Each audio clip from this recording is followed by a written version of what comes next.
2 minutes of recording time, 48.8 volts, or 48.9.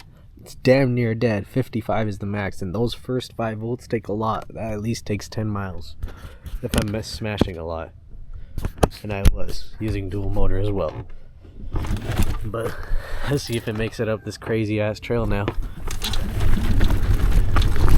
Let's see.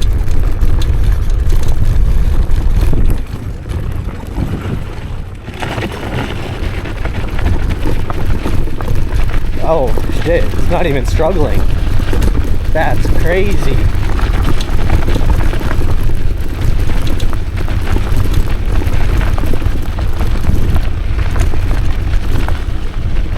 What the hell?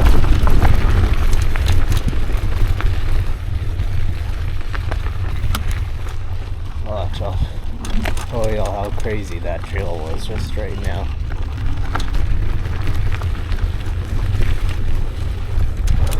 It's hard to tell, but yeah, this is steep. You know what I'm saying?